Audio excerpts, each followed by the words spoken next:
when I retired from Bradford College, I felt uncomfortable to start with because I just didn't know where I was going to go next. And also having worked there for over 20 years, my career was coming to an end in a way that I didn't want it to end. So I was a little bit uncomfortable about that too. I felt unsure about my future, I felt unsure about where my identity was going to be, and I physically felt quite ill at the time, wanting to not leave, at the same time wanting to leave, because there was nothing much left for me there either. But at the time I felt uncomfortable, but I did manage to survive, and I did come out of it. I knew I had other things to do, and I knew I had a lot to offer.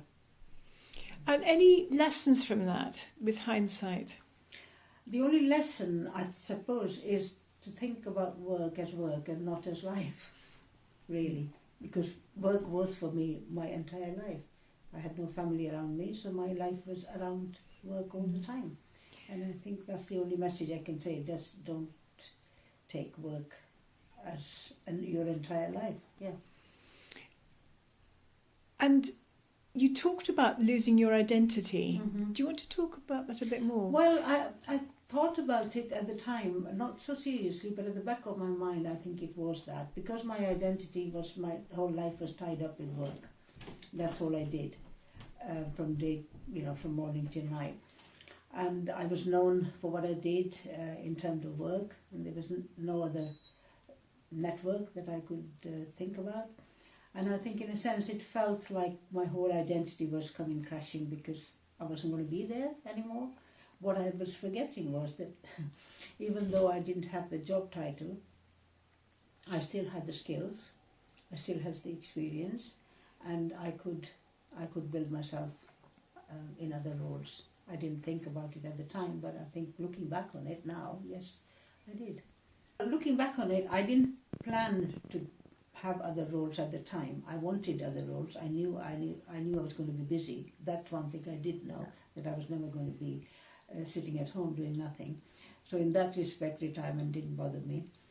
But I had already made a transition in terms of getting other work outside the college. I was seconded to the Department for Education on a supply teachers project, so I was working on that, and that led to other things. I was also known nationally through my publications and conferences, so I used that network to find other roles. In fact, I didn't even have to try for a few years. Things just kept happening and people kept asking me to do things, which was good. I didn't plan it properly. I wish I had. Maybe I should have. But it happened the way it did. And a lot of my roles actually came as a result of public advertisements. I just applied for jobs that came through. And that's the only way I knew to do things. So there was no, how can I put this in a polite way, there was no network known to me. It's not that I knew people who would have appointed me. It was public appointments, advertised openly, and I applied for them. And any tips for when you're applying for roles? Well, I think you've got to look very carefully how you match your skills to the roles, because I did apply for a lot of roles that didn't get me anywhere. Partly maybe because of the mismatch of skills, partly maybe the age factor as well, and partly because the competition was greater. I can't say what, but I did kept applying, and the ones I got were very, very useful. And I worked in the Judicial Studies Board in London, I worked with the Universities UK, I worked with the Department for Education, I worked internationally with the European community as well. So things did happen and they were very useful. So what sounds like one of your tips is you've got to apply for a lot. You've got to apply for a lot. You've got to apply for 10 or 20 to get one. No question about that. Yeah. But you've got to have you've got to make sure that your skills match the kind of person they're looking for.